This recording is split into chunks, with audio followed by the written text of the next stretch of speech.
ലക്ഷങ്ങൾ മുടക്കി 3 വർഷത്തെ കഷ്ടപ്പാട് കൊണ്ടൊരു വീട് നിർമ്മിച്ചു. ഈ മാസം 28-ന് ആ വീട്ടിൽ പ്രവേശിക്കാൻ നിശ്ചയിക്കുകയും ചെയ്തു. അതിനിടെയാണ് വീടിൻ്റെ പിൻഭാഗത്ത് നമ്മളിപ്പോൾ ഈ ദൃശ്യങ്ങളിൽ കാണുന്നത് പോലെ കക്കൂസിനായി ഒരു കുഴിയെടുത്തത്. ആ കുഴിയെടുത്ത ഘട്ടത്തിലാണ് വീടിൻ്റെ തറയുടെ അടിഭാഗത്ത് വലിയൊരു ഗുഹയുണ്ടെന്ന് മനസ്സിലായത്. ഇത് ആ കക്കൂസിനായി കുഴിച്ച കുഴിയാണ്. പക്ഷേ അതിനടിയിൽ കുഴിച്ചപ്പോഴാണ് അതിന് വലിയ ഗർത്തം എന്ന് പറയാൻ കഴിയില്ല, ഒരു ഗുഹ തന്നെയാണ് അതുണ്ടെന്ന് മനസ്സിലായത്. പക്ഷെ നമുക്ക് ഈ ദൃശ്യങ്ങളിൽ അത് വ്യക്തമായി കാണാൻ സാധിക്കില്ല. ആ ചെറിയൊരു ഭാഗം മാത്രമേ കാണാൻ സാധിക്കുള്ളൂ. പക്ഷേ ഇതിൻ്റെ അടിയിലിറങ്ങി കൃത്യമായി അത് ഷൂട്ട് ചെയ്തിട്ടുണ്ട്. അതിൻ്റെ ദൃശ്യങ്ങളും അവിടെ നിന്നുകൊണ്ട് വീട്ട് ഉടമയായിട്ടുള്ള സദൻ അതിനെപ്പറ്റി സംസാരിക്കുന്നത് നമുക്ക് ആദ്യം കേട്ടുവരാം.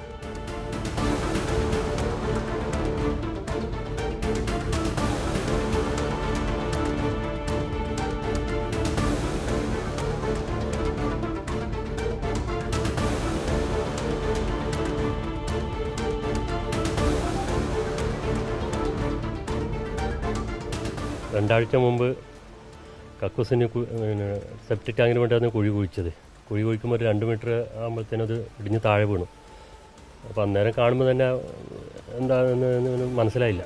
അപ്പോൾ കുട്ടികളെല്ലാം കളിക്കുന്നതുകൊണ്ട് ഇത് മണ്ണിട്ട് നികത്തിയ മണ്ണാണ് ഇപ്പോൾ ഈ കാണുന്നത്. ഈ മണ്ണ് കുറേ എല്ലാം താഴോട്ട് ഒലിച്ചു പോയി. രണ്ടാമത് മണ്ണിട്ടിട്ട് അതിൻ്റെ പിറ്റേ ദിവസം നോക്കുമ്പോൾ തന്നെ മണ്ണെല്ലാം താഴോട്ട് ഇറങ്ങിപ്പോയതായി കണ്ടു.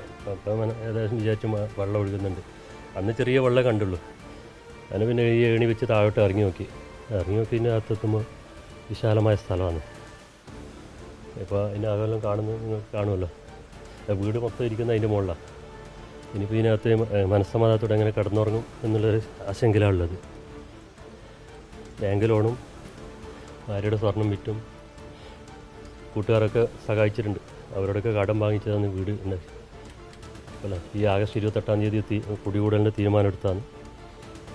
ഇനിയിപ്പോൾ അതെല്ലാം എങ്ങനെയെന്നുള്ളത് അറിയുന്നില്ല. ബന്ധപ്പെട്ട വകുപ്പുകൾക്കെല്ലാം നിർദ്ദേശം കൊടുത്തായിരുന്നു.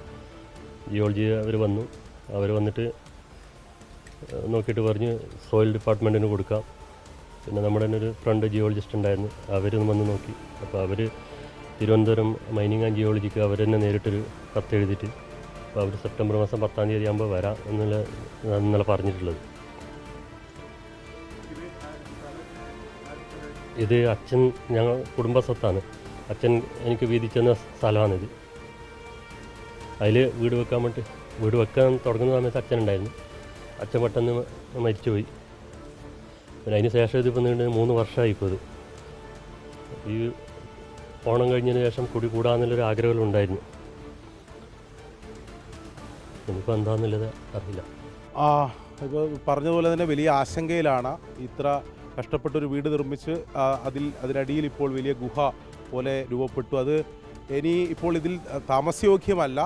ജില്ലാ കളക്ടർക്ക് ഉൾപ്പെടെ ഇത് സംബന്ധിച്ച് അവരുടെ എല്ലാം ശ്രദ്ധയിൽ ഈ കാര്യങ്ങൾ പെടുത്തിയിട്ടുണ്ട്. അധികൃതരുടെ ഭാഗത്തുനിന്ന് ഏതെങ്കിലും തരത്തിലൊരു സഹായം ഇതിൽ വേണം എന്നതാണ് സദൻ ആവശ്യപ്പെടുന്നത്.